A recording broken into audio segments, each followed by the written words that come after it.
আল্লাহর হুকুমে যদি সবকিছু হয় তাহলে আমার দোষ কি? আল্লাহ ভাগ্যে যা লিখে রেখেছেন তার বাইরে কিছুই হবে না। তো আমার চেষ্টা করার দরকার কি?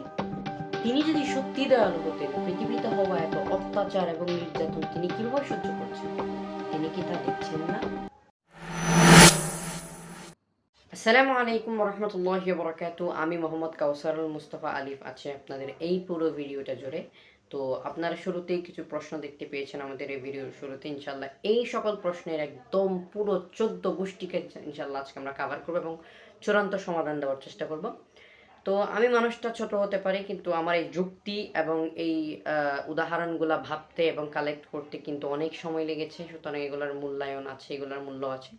ইনশাল্লাহ এখানে যে যুক্তি এবং উদাহরণগুলো দিব, ইনশাল্লাহ এগুলো একদম পারফেক্ট হবে। ইনশাল্লাহ আপনাদের কেউ এই যুক্তি বা উদাহরণগুলোকে খণ্ডন করতে পারবেন না।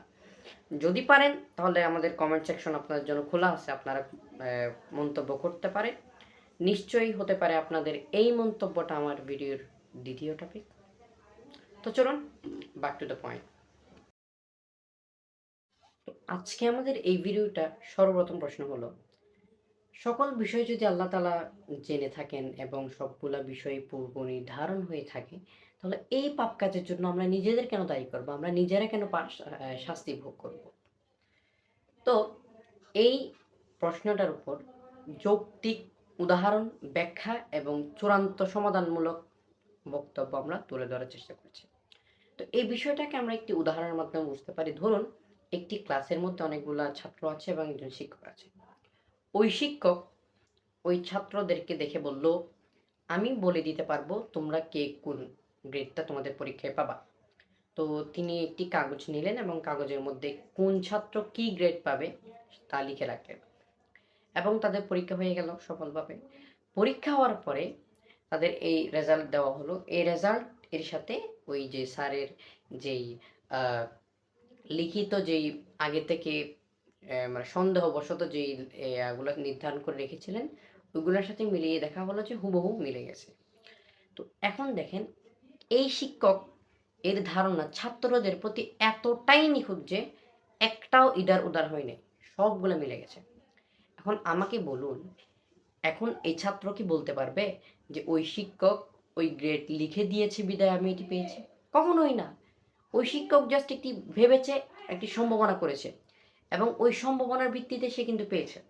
তেমনিভাবে আল্লাহ তাআলা হচ্ছে আলিম বা সর্বজ্ঞানী, তার সকল বিষয় সম্পর্কে জ্ঞান রয়েছে। তিনি অতীত, বর্তমান, ভবিষ্যৎ সকল বিষয় জানেন বিদায় তিনি জানতেন কে কীরকম মার্ক পাবে বা কে কীরকম ফল করবে। তাই তিনি আগে থেকেই তা নির্ধারণ করে রেখেছেন এবং তিনি আগে থেকেই তা জানতেন। আমরা এই উদাহরণের মাধ্যমে কিন্তু তা স্পষ্ট বুঝতে পারি। তো চলুন আমাদের দ্বিতীয় প্রশ্নটি আমরা সলভ করে ফেলি। আমাদের এই ভিডিওর দ্বিতীয় প্রশ্ন হচ্ছে, আল্লাহ তাআলা যদি সকল বিষয় জানেন, তাহলে আমরা এই যে পাপ কাজ করছি এগুলোর জন্য আমরা নিজেদেরকে কেন নিজেরা দায়ী করব? তো এই প্রশ্নের উত্তরে আমি বলতে চাই, আল্লাহ তাআলা আমাদেরকে খলিফা বানিয়েছেন। আল্লাহ তাআলা কোরআন কারীমের মধ্যে ফেরেশতাদের সাথে কথোপকথনের সময় তিনি বলেছেন যে আমি পৃথিবীতে খলিফা সৃষ্টি করতে যাচ্ছি। অর্থাৎ খলিফা বলতে এখানে মানুষ বোঝানো হয়েছে। তো আল্লাহ তাআলা মানুষকে খলিফা কেন বলেছেন? খলিফা মানে কি? খলিফা মানে হচ্ছে তিনি হচ্ছে এমন একজন ব্যক্তি বা এমন একজন মানুষ বা এমন একটা জীব যে নিজে নিজে চলতে পারে, যার নিজের স্বাধীনতা আছে। মানে তার কারো আদেশে বা কারো আন্ডারে তার উঠা বসা করতে হয় না, সে নিজেই নিজের স্বাধীনতায় চলাফেরা করতে পারে। তেমনিভাবে মানুষেরও কিন্তু আল্লাহ তাআলা একটি স্বাধীনতা বিষয় দিয়েছে, যেটা অন্যান্য কোনো জীবকে দেয়নি যতটা মানুষকে দিয়েছে। তাই আমাদেরকে বলা হয় আশরাফুল মাখলুকাত। আশা করি সকল বিষয় ক্লিয়ার হয়েছে। তো এটিকে আরও পরিষ্কার করার জন্য আমরা আরেকটি উদাহরণ নিয়ে আসছি। ধরুন একটি পরীক্ষার হলের মধ্যে, আমরা পরীক্ষার হলের মধ্যে আবার ফিরে যাই। ধরুন একটি পরীক্ষার হলের মধ্যে একজন শিক্ষক একটি এমসিকিউ ভিত্তিক পরীক্ষা নিচ্ছে। ওখানে একটা প্রশ্ন দেওয়া আছে এবং প্রশ্নের আন্দারে প্রায় 4টা সম্ভাব্য অপশন দেওয়া আছে, যার মধ্যে একটি সঠিক অপশন। এখন ওই 4টা অপশনের মধ্যে বিভিন্ন ছাত্র বিভিন্নটা চয়েস করবে তাদের সেন্সের মাধ্যমে বা তাদের ব্রেইনের মাধ্যমে। তাদের 4টা অপশনের মধ্যে 4জন 4টা নিবে তাদের সেন্স বা ব্রেইনের মাধ্যমে। এখন এখানে শিক্ষক কিন্তু জানেন যে কোনটার উত্তর কী, অর্থাৎ এই যে এই প্রশ্নটার পূর্ণ স্বাধীনতা কিন্তু শিক্ষকের আছে। তো শিক্ষক কিন্তু জানেন যে কোনটা সঠিক উত্তর, কোনটা ভুল উত্তর। এখন তিনি ওই পরীক্ষার হলের মধ্যে আছেন। তিনি হাঁটাহাঁটির সময় তিনি দেখতে পেলেন যে একজন শিক্ষক একটি ভুল প্রশ্নের উত্তর দাগিয়েছে। এখন আমাকে বলুন, তিনি কি এখন গিয়ে ওই ছাত্রকে বলবে, এই তুমি থামো, তুমি তো ভুল দাগিয়েছো, তোমার খাতাটা আমাকে দিয়ে দাও, এটা সঠিক উত্তর এটা না? কখনোই বলবে না। কেননা এটা যদি বলে দেয় তাহলে তো এটার পরীক্ষা থাকতেছে না। তাই পরীক্ষা হওয়ার জন্য এটা একটা পরীক্ষা। সুতরাং এখানে কোনো সঠিক উত্তর তাদেরকে দেওয়া হয়েছে, এখানে অপশন দেওয়া হয়েছে, তারা নিজেদের স্বাধীনতা দিয়ে, তাদের নিজেদের ব্রেইন দিয়ে তারা ভেবে নেবে। ঠিক তেমনিভাবে আল্লাহ তাআলা আমাদেরকে স্বাধীনতা দিয়েছেন। আমরা আমাদের স্বাধীনতা দিয়ে তিনি আমাদের অনেক চয়েস দিয়েছেন। আমরা এই চয়েসগুলোর মধ্যে আমাদের সঠিকটা বেছে নিতে হবে। যারা সঠিকটা বেছে নিতে পারতেছে না তারা পথভ্রষ্ট। তো এই উদাহরণের মাধ্যমে আশা করি সব কিছু বুঝতে পেরেছেন যে পরীক্ষার হলের মধ্যে কিন্তু শিক্ষকের চাইলে তিনি উদারতা দেখিয়ে ওই ছাত্রের যে ভুলটা ওটা ধরিয়ে দিয়ে তাকে পূর্ণ নাম্বার দিতে পারতেন, কিন্তু তা তো আর তখন পরীক্ষা থাকবে না। তাই এই পৃথিবীটাতেও আল্লাহ তাআলা এরকম উদারতা দেখান না। আর আল্লাহ তাআলা এই পৃথিবীর মধ্যে সকল বিষয় কিন্তু তার ইচ্ছাতেই হয়, ঠিক আছে, কিন্তু তিনি তাই বলে এখানে ওই রকম উদারতা দেখায় না, যেটা কিন্তু আমরা পরীক্ষার হলের যে উদাহরণটা ওইটার মাধ্যমে বুঝতে পেরেছি। কারণ এটা হচ্ছে একটা পরীক্ষা, পৃথিবীর পুরোটা হচ্ছে একটা পরীক্ষা। এই পরীক্ষার মাধ্যমে তিনি যাচাই করতে চাচ্ছেন যে কার চয়েস কীরকম হয়, তাদের যে সিক্স সেন্স বা স্বাধীনতা, তাদের যে স্বাধীনতার মাধ্যমে তারা কোনটা চয়েস করে, তারা কি সঠিকটা চয়েস করে নাকি ভুলটা চয়েস করে। আর এইটা কিন্তু আমাদের মানে চূড়ান্ত গন্তব্য নয়, এটা হচ্ছে একটা পরীক্ষার হল। পুরো যে পৃথিবীটা আছে এটা একটা পরীক্ষার হল, এবং রেজাল্টের হচ্ছে আমাদের শেষ দিবস বা হচ্ছে কিয়ামতের মাঠ। তো কিয়ামতের মাঠেই কিন্তু আমাদের রেজাল্ট দেওয়া হবে। পরীক্ষার হলে যেমন শিক্ষকের সম্পূর্ণ নিয়ন্ত্রণ থাকে, তেমনিভাবে পুরো পৃথিবীর মধ্যেও আল্লাহর সম্পূর্ণ নিয়ন্ত্রণ থাকলেও তিনি এখানে অতটা উদারতা দেখাচ্ছেন না, কেননা তিনি তার সম্পূর্ণ উদারতা এবং সম্পূর্ণ রেজাল্টটা এই কিয়ামতের দিন পাবলিশ করবেন। আশা করি এই বিষয়টা সম্পর্কে একদম সম্পূর্ণ ডিটেইলে ভালোভাবে ক্লিয়ারলি বুঝতে পেরেছেন। এই বিষয়ে যদি আরও আপনার কোনো মন্তব্য থাকে আপনি করতে পারেন, আমরা এটা নিয়ে আলোচনা করব। তো চলুন আমরা এখন পরবর্তী প্রশ্নের দিকে যাই। অ্যান্ড দ্য লাস্ট কোয়েশ্চেন, আল্লাহ তাআলা এত দয়াবান এবং দয়াদ্র হয়েও পৃথিবীতে এত অত্যাচার, এত নির্যাতন মুসলিমদের উপরও হচ্ছে, এগুলার কি কোনো চূড়ান্ত সমাধান দিবেন না? এগুলা কি দেখেই যাবেন? দেখেন ভাই, আমি একটা বিষয় আপনাদেরকে বলি। ধরুন একজন শিশু, সে শিশু, তো তাকে যখন তার পিতামাতা ডাক্তারের কাছে একটা টিকা দেওয়ার জন্য নিয়ে যায়, সে কিন্তু ভয় পায় এবং সে মনে মনে ভাবে যে এই ডাক্তারটা কতটুকুই না নিষ্ঠুর, যে আমার পিতামাতার সামনে আমাকে টর্চার করছে, বা এটা ওর জন্য একটা টর্চারের মতো, যে ওকে একটা সুই এখানে ইনজেক্ট করা হচ্ছে। তো এটা কতটাই না নিষ্ঠুরতা তার পিতামাতার সামনে সে করছে, সে ভাবতেই পারে এটি। কিন্তু এই যে হালকা বেদনা, এটি তো তার জীবনের জন্য একটি হয়তো বড় একটি বিপদ থেকে তাকে বাঁচাতে পারে। ধরেন কোনো একটা বড় রোগ থেকে তাকে বাঁচিয়ে দিল, তার জীবনকেই রক্ষা করে দিল, কিন্তু সে তার শিশু সুলভ ব্রেনে কি এটি বুঝতে পারবে? সে বলবে এটা আমার জন্য নিষ্ঠুরতা, এটা আমার উপর নির্যাতন, আমার উপর টর্চার। তেমনিভাবে এই বিশাল যে ক্ষুধা, তার যে অসীম ক্ষমতা, তার যে অসীম পরিকল্পনা, এটির পরিপূর্ণ বোঝার ক্ষমতা আমাদের নেই, কেননা আমরা একটা সৃষ্টি।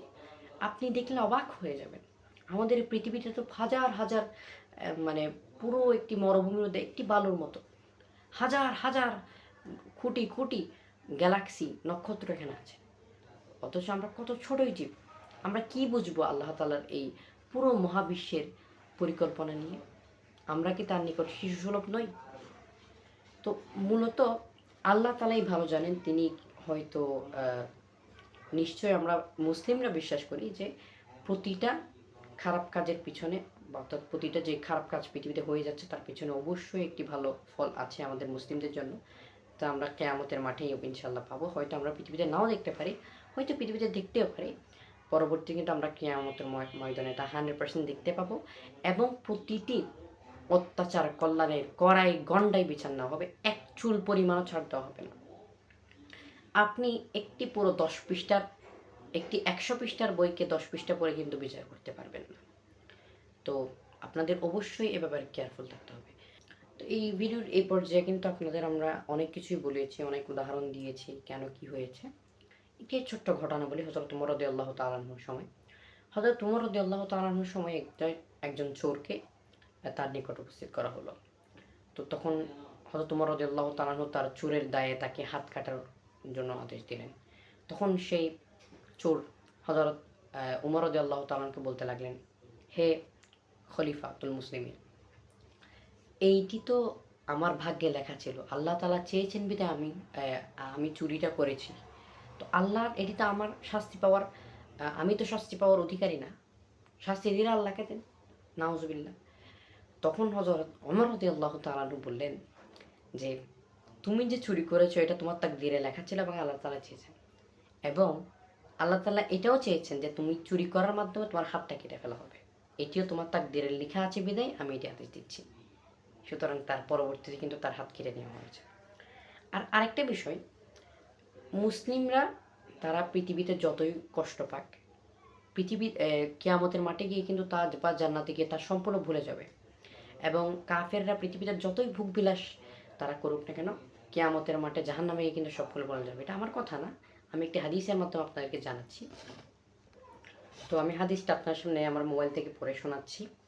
হাদিসটা হচ্ছে, আনাস ইবনে মালিক রাদিয়াল্লাহু তাআলা, আমি আরবি এবারত পড়ে শোনাচ্ছি না, যেহেতু এখানে অনেক সাধারণ অডিয়েন্স আছেন, আপনাদের জন্য বাংলাটাই পড়ে শোনাচ্ছি। যদি আপনারা চান আমি আরবিটা দিয়ে দিতে পারি। তো হযরত আনাস ইবনে মালিক রাদিয়াল্লাহু তাআলা আনহু থেকে বর্ণিত, রাসূল আকরাম সাল্লাল্লাহু আলাইহি ওয়াসাল্লাম বলেন, পুনরুত্থানের দিন এমন একজন ব্যক্তিকে আনা হবে যে পৃথিবীতে আরামায়েশ এবং প্রচুর প্রাচুর্যতার মধ্যে জীবন কাটিয়েছিল, কিন্তু এখন সে জাহান্নামের বাসিন্দা হবে। এই লোকটিকে একবার মাত্র জাহান্নামের আগুনে ডোবানো হয়েছে এবং জিজ্ঞেস করা হয়েছে, হে আদম সন্তান, তুমি কি কখনো শান্তি বা কোনো সম্পদ পেয়েছিলে? সে উত্তর দিবে, আল্লাহর কসম, না ও আমার রব। এবং এরপর এমন একজন ব্যক্তিকে আনা হবে যে জান্নাতের বাসিন্দা, কিন্তু সে পৃথিবীতে সবচেয়ে কষ্টের জীবন পার করেছে। এই লোকটিকে জান্নাতে একবার ঢোকানো হবে এবং তাকে জিজ্ঞেস করা হবে, হে আদম সন্তান, তুমি কি দুনিয়াতে কোনো কষ্টের মধ্যে ছিলে? সে বলবে, আল্লাহর কসম, না ও আমার রব, আমি দুনিয়াতে কোনো কষ্টে সম্মুখীন হইনি এবং কোনো দুর্দশায় পড়িনি। এই হাদিসের মাধ্যমে, এটি সহিহ মুসলিমের হাদিস, এই হাদিসের মাধ্যমে আমরা স্পষ্ট বুঝতে পারি যে কিয়ামতে পৃথিবীতে যাই ঘটুক না কেন, সে যদি কষ্টেও থাকে কিন্তু জান্নাতে গিয়ে কিন্তু তার সম্পূর্ণ সে ভুলে যাবে, এবং তাকে জিজ্ঞেস করলে সে বলবে, আল্লাহর কসম, আল্লাহর শপথ দিয়ে সে সকল কিছু ভুলে যাওয়ার সে এইগুলো অস্বীকার করবে। এবং যে আরামায়েশে থাকছে, লাইক প্রেসিডেন্ট অনেক কিছু, সে কিন্তু জাহান্নামে একবার শুধু একবার, ভাই কল্পনা করুন, শুধু একবার ডোবানোর মাধ্যমে সে বলবে, হে আমার রব, আপনার কসম, আমি এরকম কোনো ভোগ বিলাসে পৃথিবীতে ছিলাম না। অর্থাৎ সে এতটাই ভয় পাবে, এতটাই কষ্ট পাবে। তো আশা করি এই হাদিসের মাধ্যমে, সহিহ হাদিস কিন্তু, এই হাদিসের মাধ্যমে আশা করি আপনার সকল কিছু ক্লিয়ার হয়ে গেছে। তো আমাদের ভিডিও এতটুকু ছিল, আশা করি আপনারা সকল কিছু বুঝতে পেরেছেন। আমরা এখানে অনেক কিছু বলেছি, অনেক উদাহরণ পেশ করেছি। এই ভিডিওটা বানাতে আমার অনেক কষ্ট হয়েছে, এবং আমি কিন্তু এখানে কোনো স্ক্রিপ্ট লিখে কিন্তু বলতেছি না, যার কারণে আমার ভাষাগতভাবে বা শব্দগতভাবে অনেক মিস্টেক হতে পারে, এগুলোকে আপনারা ক্ষমা সুন্দর দৃষ্টিতে দেখবেন। তো এই ছিল আজকে আমাদের ভিডিও। আমাদের ভিডিওটি ভালো লাগলে আমাদের চ্যানেলটি অবশ্যই সাবস্ক্রাইব করবেন। আমাদের এই টাইপের যে বিষয়গুলো, এগুলো নিয়ে অনেক একটা সুন্দর প্লেলিস্ট কিন্তু আমাদের আসবে ইনশাল্লাহ। এটা ফার্স্ট ভিডিও, আমাদের অবশ্যই খুব সুন্দর সুন্দর ভিডিও সম্পর্কে আমাদের পরিকল্পনা আছে।